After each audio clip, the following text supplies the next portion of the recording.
Assalamualaikum warahmatullahi wabarakatuh. Perkenalkan, nama saya Syifa Zahra Alnai Siregar, NPM 2208260167. Di sini saya akan menjelaskan mind mapping saya mengenai dermatitis kontak iritan. Yang pertama tentang definisi itu sendiri. Jadi definisinya itu adalah dermatitis kontak iritan ini merupakan suatu peradangan pada kulit yang mana dia disebabkan karena adanya paparan zat iritan dan juga di mana dia itu tanpa melibatkan reaksi imunologis. Jadi dia berbeda dengan si DKA.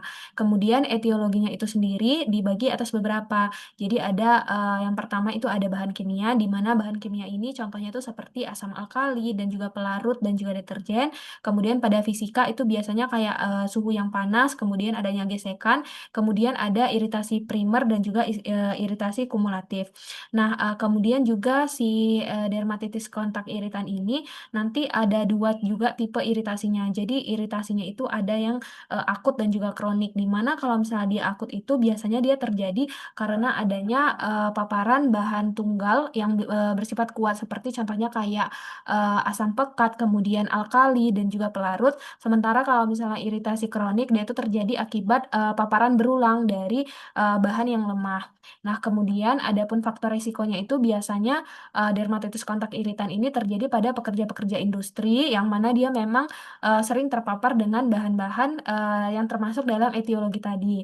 Kemudian juga pada usia lanjut, di mana pada usia lanjut ini biasanya mereka itu lebih memiliki kulit yang lebih tipis dan juga biasanya pada usia lanjut ini regenerasinya juga lambat. Kemudian memang faktor risikonya juga dari orang tersebut biasanya memiliki riwayat dermatosis sebelumnya. Kemudian adapun gejala yang biasanya kita jumpai dari si pasien itu adalah yang pertama itu ada eritema. Eritema ini adalah kemerahan, kemudian ada edema, kemudian ada juga vesikel ataupun bula di mana biasanya ini tuh kita jumpai pada fase akut, kemudian kalau misalnya rasa panas dan juga biasanya nanti ada rasa panas, kemudian rasa terbakar, itu tuh biasanya nanti lebih dominan dibandingkan dengan rasa gatalnya kalau misalnya pada dermatitis kontak iritan. Kemudian nanti ada juga gejala berupa kulitnya tuh kering dan juga terkelupas. Itu biasanya kita jumpai pada fase kronik. Kemudian adapun patofisiologinya itu jadi patofisiologinya yang pertama itu nanti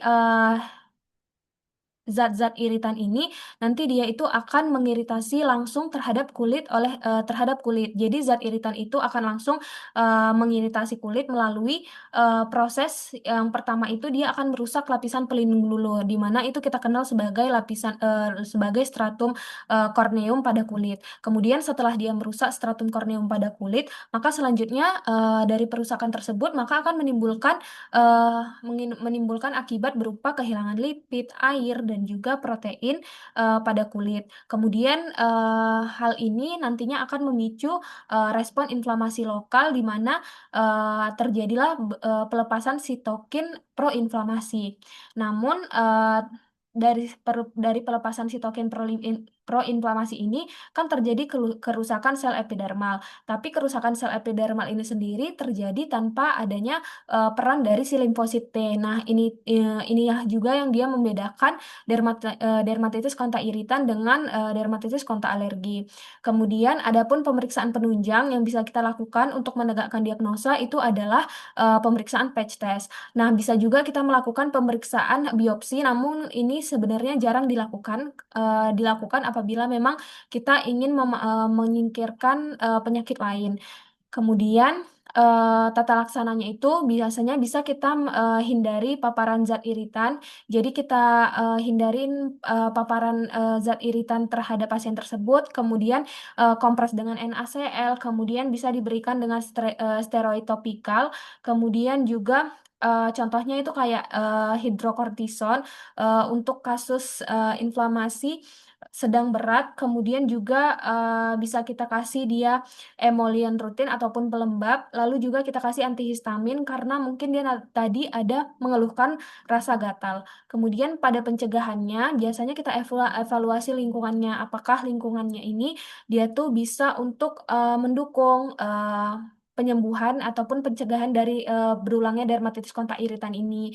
Apakah apa yang salah dari lingkungannya? Kemudian kita gunakan pelindung, kita edukasi untuk pasien tersebut menggunakan pelindung apabila dia memang iritannya itu bersifat dari sabun cuci ataupun deterjen, maka pasien tersebut bisa diedukasi untuk menggunakan sarung tangan ataupun yang lain sebagainya. Kemudian ada pelembab kulit. Jadi kita sarankan untuk menggunakan pelembab kulit. Kemudian pendidikan pasien. Jadi kita memang mengedukasi pasien untuk melakukan pencegahan-pencegahannya. Kemudian juga kita ganti produk ataupun alat yang memang menjadi pemicu dari dermatitis kontak iritan ini.